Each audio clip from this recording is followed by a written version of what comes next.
নমস্কার বন্ধুরা, রিতাস কিচেনে তোমাদের সবাইকে স্বাগত। আজকে আমি বানাবো ডাবের পুডিং। এটা কিন্তু খেতে খুবই সুস্বাদু হয়, আর গরমকালে এটা খাওয়া খুবই উপকারী।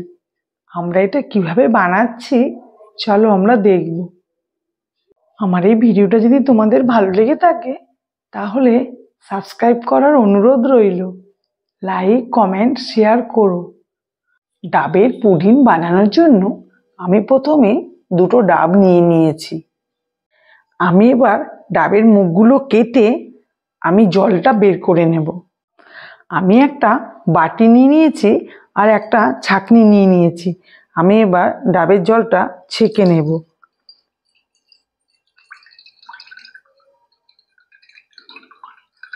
ডাবের মধ্যে অনেক রকম নোংরা থাকে, গুঁড়ো গুঁড়ো, তাই আমি ছেঁকে নিচ্ছি। আমি এইভাবেই দুটো ডাব ছেঁকে নেব। আমার ছাঁকা হয়ে গেছে।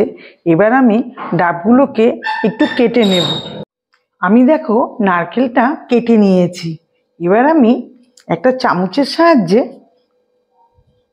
আমি এর থেকে এর শাঁসটা বের করে নেব।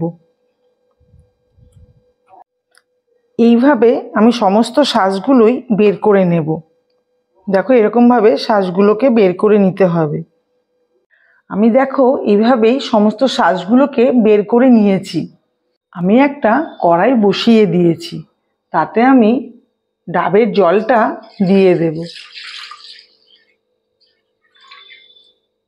এবার আমি দিয়ে দেব 1 কাপ চিনি। এবার আমি দিয়ে দেব 1.5 চামচ আগার আগার পাউডার। এই পাউডারটা দিয়েই আমি সাথে সাথে এটা গুলিয়ে নেব। আমি কিন্তু এখনো গ্যাসটা জ্বালাইনি। আমি এটা গুলে নিয়ে তারপরেই আমি গ্যাসটাকে অন করব।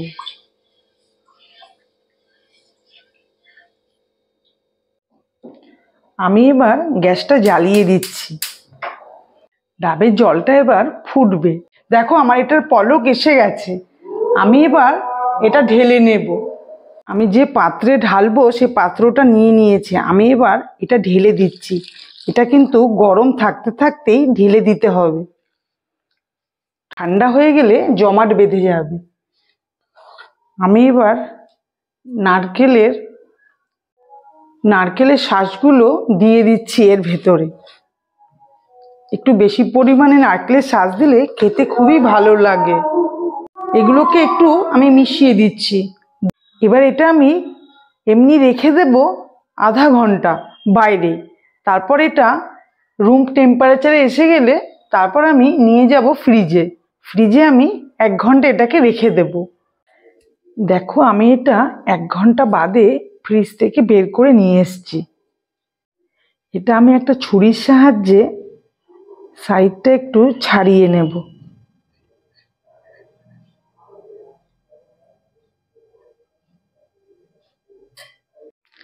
এরপর আমি একটা ডিশ নিয়ে নেব, নিয়ে এটাকে উল্টে দেব।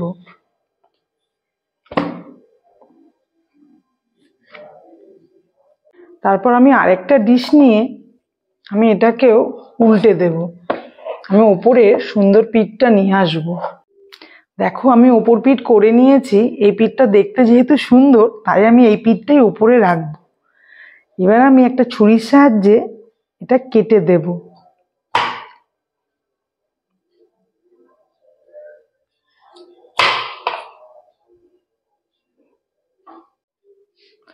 আমার কাটা হয়ে গেছে। দেখো কত সুন্দর হয়েছে দেখতে। খেতেও কিন্তু এটা খুবই সুন্দর। এটা গরমকালে আমাদের খেতে খুবই ভালো লাগে। সম্পূর্ণ ভিডিওটা দেখার জন্য তোমাদের অসংখ্য ধন্যবাদ।